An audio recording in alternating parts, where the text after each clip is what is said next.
Well, hello, this is Alford Grant from Television and Radio Techniques. Today is the introduction of your very first weekly media training wisdom, courtesy of Television and Radio Techniques. So, welcome. This is your home, it's your resource, the place where you can find all the nuggets, all the wisdom, so you can make your media interviews effortless. The real aim about all of this is to help you avoid some of those schoolboy errors, things that we all do and get wrong from time to time, that can make the audience feel that they don't like you, they don't trust you, perhaps they don't believe in what you're saying as a media spokesperson. We're going to show you how all that is unnecessary so that you don't feel any sense of overwhelm or anxiety or frustration in having to deal with journalists. We're going to show you the simpler things that you need to do. This is your home for the what and the why. It's not necessarily the place where we're going to go into the how-to every week, but it's the what and the why you need to do things, because that's what makes you unshakable, bulletproof when you're with a journalist. So, this is all about doing some very simple things. So you end up with 3 critical points. Firstly, how to be strong so that you're resilient, that you're in control of you, and you're in control of your emotions, and you're in control of what you say. Secondly, that you're simple. And by that I mean your message is easy to follow, it's easy to understand, it's easy to speak because it's succinct, it's pithy, it's expressive, and therefore it becomes more memorable. Third S, strategic. You have to have a strategic intent, because when you're going on the media, it's not about you. It's about your organization. It's about the service you provide. It's what you need to say to your customers. It's about the products. It's about your vision, your values, your aims, and your objectives. That's the reason why you're going on the media. So every week in your weekly media training wisdom, it's about these 3 things.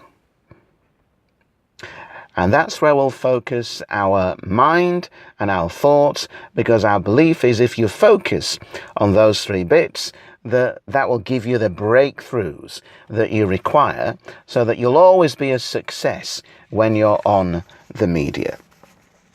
Now, every media spokesperson needs to have 4 critical qualities.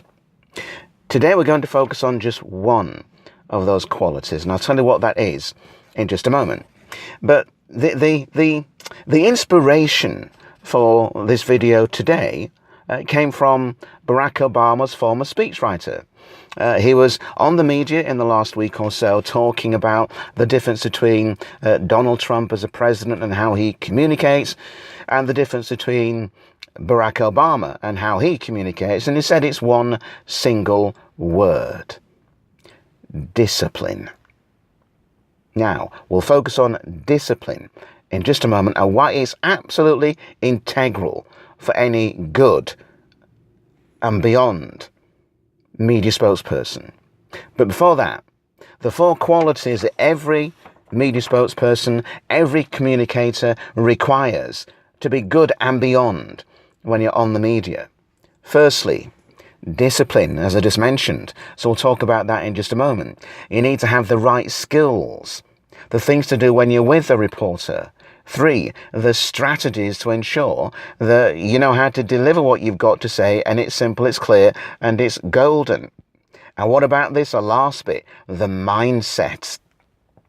The attitude that you must have, so that whenever you talk to a reporter, you are focused on making sure that you are 150% ready. I will come back to those other 3 bits in the weeks ahead. But today, let's talk a little bit about discipline. You see, without discipline, it's all going to go pear-shaped. You see, there's a few things that, as a business person in the land of corporate, that will happen if you go on the media, in front of a camera, a microphone, without being disciplined. And here's a few of those things that can happen. One, it's all going to go wrong because your body language is going to be wrong, first of all. You'll sit in the wrong way. Your legs will be wide apart. You won't be looking at the person who's asking the questions. You'll be looking a little bit sloppy. And because of that, you'll be less effective. And because you're less effective, the audience actually won't trust you. They won't like what you say. And they'll dislike the way that you present yourself. So we can't be ill-disciplined when we're on the media. Here, second thing that can happen. Winging it. Now look, every day as a senior business leader, a director or manager, you're going into meetings, they're 30 minutes or half an hour. 30 minutes is half an hour. 30 minutes or 40 minutes or an hour or potentially longer. And you can command the room for that length of time. But it's different commanding 3 minutes and being focused, laser focused with what you say. There is no room for ad-libbing when you're on the media unless you become much more experienced. So winging it will not work, and it will reveal to the audience that you haven't really thought about what you want to say. And to them, that's an insult when you do that to them. So, we don't want sloppy body language. We don't want you winging it. And third thing that we don't want you to do. You're not going on the media to give your personal opinion. And the fact is, if you don't organise what you want to say, your personal view will come out.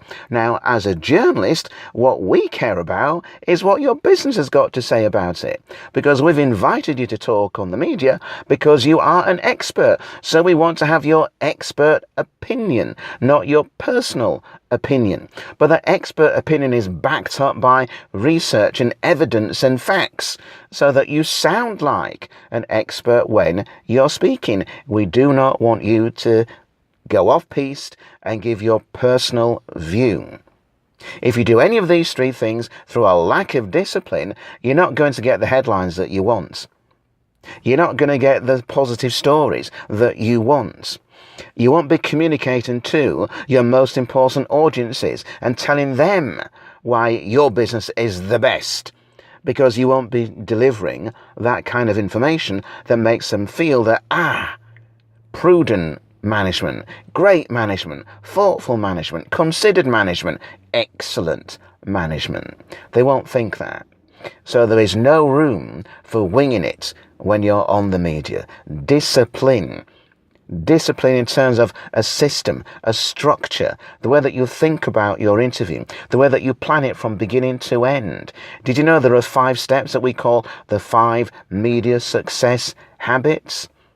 You'll know them if you do discipline and if you've got a structured system which becomes formulaic and generic, so you could follow it every single time. And that develops discipline. So, that's what we're here for every single week, to give you what we think is a wisdom based upon my experience of 20 years coaching and 15 years working for BBC Radio many moons ago. Pass that on to you to give you the breakthrough, the confidence that you require, so that you or your people, your clients or your senior leaders can step onto the media and thrive. So, that's your weekly media training wisdom for today. We'll see you next week. Bye-bye.